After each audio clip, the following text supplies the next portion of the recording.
नमस्कार दोस्तों। आज हम बात करने वाले हैं गोल्ड और सिल्वर के ऊपर।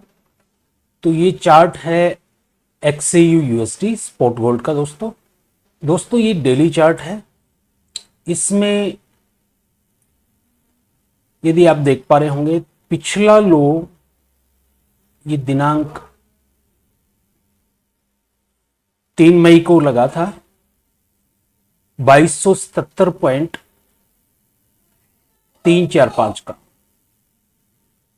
इसके बाद दोस्तों एक नया हाई बना, जो बना 20 मई को, और उसका हाई था 2450.125 का। दोस्तों इसके बाद एक लो बना 7 जून को, जो कि था 2286.830 का। दोस्तों ये मैं इसलिए बता रहा हूं कि इसका ट्रेंड हम कैसे निकालें, लो और हाई को मार्क करके ही निकाला जाता है। तो नीचे एक स्पॉट लाइन बनी हुई है, एक ट्रायंगल शेप में बना हुआ है। तो दोस्तों जहां पर गोल्ड को रिजेक्शन मिली है वो एरिया हम मार्क कर लेते हैं। जैसे ये टॉप हाई है दोस्तों, और ये इसका प्रीवियस लो है, ये इसका ताजा लो है दोस्तों। 2 दिन कंटिन्यू रहा ये लो इस ट्रेंड लाइन के ऊपर। ये लो था दोस्तों 2286.830 का, तारीख थी 7 जून। उसके बाद 10 जून को ये 2287.805 का। तो ये एक असेंडिंग लाइन में है, ये ऊपर उठी हुई लाइन है, ये सपोर्ट लाइन है। गोल्ड इसको ब्रेक नहीं कर पा रहा है। जैसे आप देखें अभी करंटली इसने इसके पास सपोर्ट लिया है गोल्ड ने। ये तारीख है अपनी 26 जून को, आज तारीख है 29 जून। दोस्तों इसकी सपोर्ट लेकर गोल्ड में एक तेजी का रुझान बना डेली चार्ट के ऊपर। मोस्ट प्रोबेबली संभवतः है दोस्तों, जब भी सपोर्ट लेता है तो रेजिस्टेंस को टच करके आता है, टेस्ट करके आता है। तो इस सपोर्ट को लेने से दोस्तों ये जो लाइन आप देख पा रहे हैं, ये वाली जो ट्रेंड लाइन है, हो सकता है कि गोल्ड इसको रेजिस्टेंस लेके फिर वापस डाउन ये आए। तो ये सब हमें मालूम पड़ेगा नेक्स्ट वीक को। तो अभी भी ये ट्रायंगल जो है, ये ट्रायंगल अभी वर्किंग है। ये ट्रायंगल गोल्ड अभी ब्रेक नहीं कर पाया है। जब तक ये ट्रायंगल ब्रेक नहीं होगा, नीचे की साइड में ब्रेक होगा, तो दोस्तों गोल्ड में मद्दी बनेगी। ऊपर की साइड अगर ब्रेक होता है दोस्तों, तो इसमें तेजी बनेगी। ये हम पिछले वीडियो में भी इस बात का जिक्र कर चुके हैं। अभी गोल्ड में एक कंसोलिडेशन है जो इस रेंज के बीच में दोस्तों चल रहा है। महत्वपूर्ण 2 रेजिस्टेंस इसके बनते हैं। एक तो ये सप्लाई यहां पर खड़ी हुई दोस्तों, इसको हटा देते हैं। एक तो ये सप्लाई इसके ऊपर खड़ी हुई है, और दूसरी एक ट्रेंड लाइन है। तो गोल्ड को ऊपर जाने में बहुत सी अभी रुकावटों का सामना करना पड़ेगा। अभी इसमें तेजी नहीं है, लेकिन जब तक ये लोअर ट्रेंड लाइन, ये जो ग्रीन लाइन देख रहे हैं, जब तक ये ब्रेक नहीं करेगा, ये डाउन भी नहीं आएगा। तो इसके लिए हमें नेक्स्ट वीक का दोस्तों इंतजार करना होगा। अब हम देख लेते हैं सिल्वर के बारे में। तो दोस्तों ओपन कर लेते हैं अपना XAU USD स्पॉट सिल्वर का चार्ट। तो इसमें आप जैसे देख पा रहे होंगे, ये सिल्वर स्पॉट सिल्वर का चार्ट है, एक दिन का टाइम फ्रेम है दोस्तों। इसमें भी सेम वो ही ट्रायंगल बन रहा था जैसे आप देख पा रहे हैं। इसको हम ऐसा करते हैं, डेली चार्ट में की जगह 4 आवर में चलते हैं। इससे थोड़ा सा हम और क्लियर होंगे दोस्तों। ये देखिए, जैसे कि ये क्लियर ट्रायंगल शेप बनी हुई है।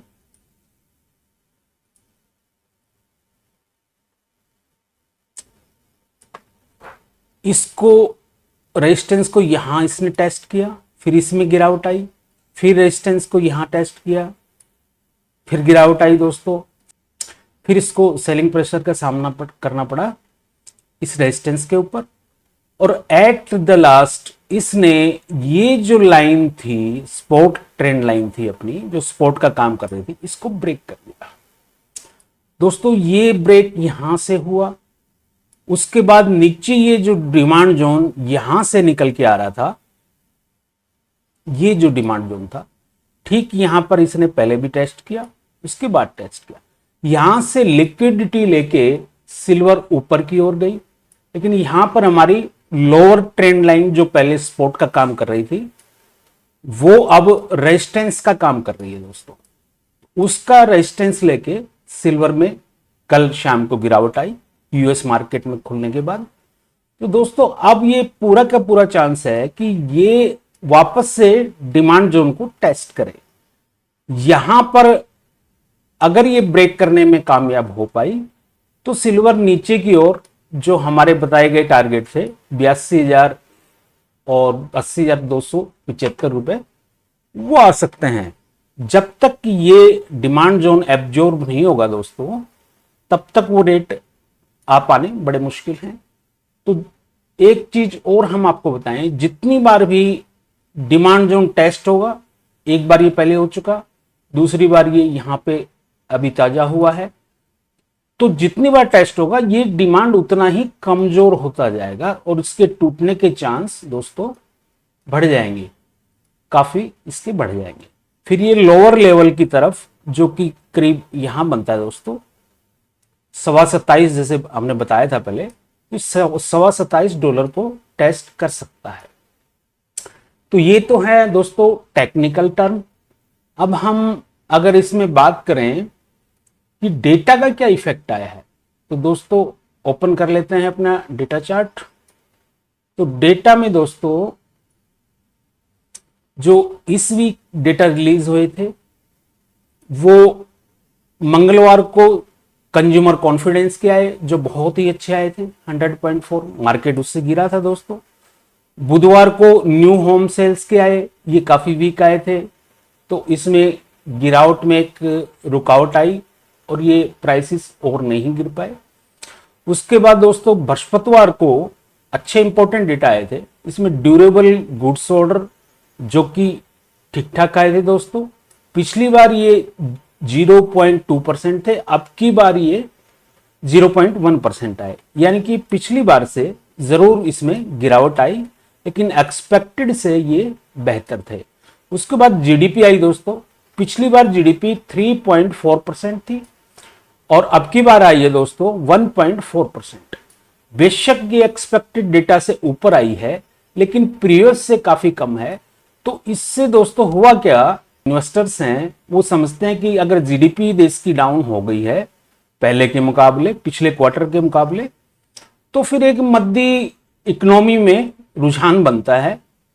इस वजह से वापस से जो पुराना इंटरेस्ट रेट कट का जो चल रहा था बॉन्डर, या कह लें कि विदेशियों का एक भूत है कि इंटरेस्ट रेट कट कर देगा फेड, तो हम इसमें गोल्ड सिल्वर में हेजिंग कर लेते हैं, बाइंग कर लेते हैं और इसमें तेजी ला देते हैं।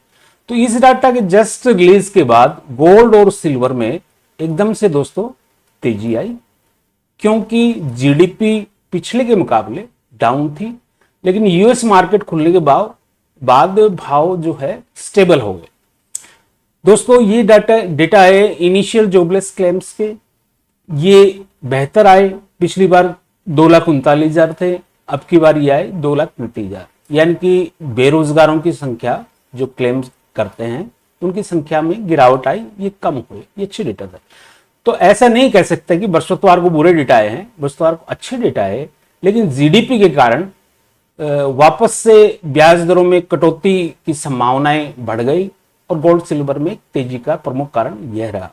दोस्तों शुक्रवार को जो इंपॉर्टेंट डेटा है वो आए कोर पीसी प्राइस इंडेक्स। इसमें दोस्तों ईयरली में कोई बदलाव नहीं हुआ, ये 2.6% रहे। और इसके जो मंथली डेटा थे दोस्तों, पिछली बार प्रीवियस डेटा थे 0.3%, एक्सपेक्टेड 0.1% थे, उतने ही आए। तो इसमें कोई बढ़ोतरी नहीं आई, ये डेटा बल्कि पिछले के मुकाबले कमजोर आए दोस्तों। ये डेटा अच्छे नहीं थे, इसका भी ये कारण रहा कि गोल्ड में तेजी बनी और कल शुक्रवार को सिल्वर में भी हमें तेजी का रुख देखने को मिला। और इसके बाद 7:15 बजे शिकागो की पीएमआई आई। ये डेटा बहुत अच्छा है। पिछली बार ये 35.4 थे, एक्सपेक्टेड 39.7 थे और एक्चुअल जो निकल के आए दोस्तों वो 47.4 आए।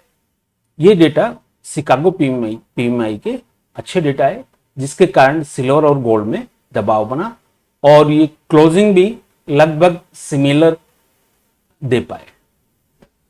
दोस्तों नेक्स्ट वीक कौन से डेटा आने वाले हैं उसका और हम एक बार देख लेते हैं।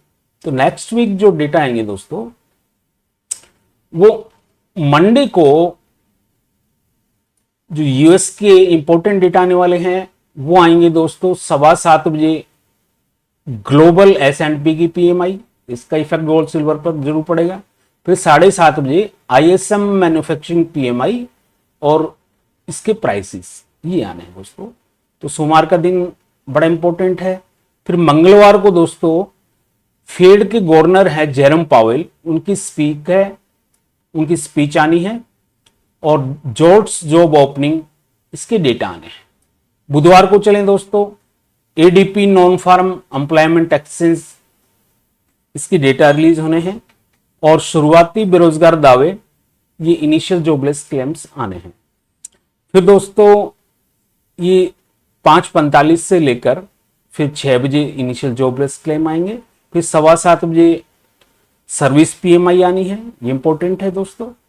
फिर 7:30 बजे नॉन मैन्युफैक्चरिंग पीएमआई आनी है, ये भी इंपॉर्टेंट डेटा है। इसके 7:30 के बाद दोस्तों क्रूड ऑयल इन्वेंट्री आएगी और FOMC की मीटिंग है, ये दोस्तों रात को 11:30 बजे होनी है। तो तब तक अपना M6 का मार्केट क्लोज हो जाता है, नेक्स्ट डे ही हमें इसके बारे में पता लगेगा। तो दोस्तों और हम चलते हैं, बृहस्पतिवार को यूएस की छुट्टी होगी। शुक्रवार को डेटा आएंगे दोस्तों, वो अपन कहें कि अगले हफ्ते के सबसे इंपॉर्टेंट जो डेटा रहेंगे वो ये रहेंगे दोस्तों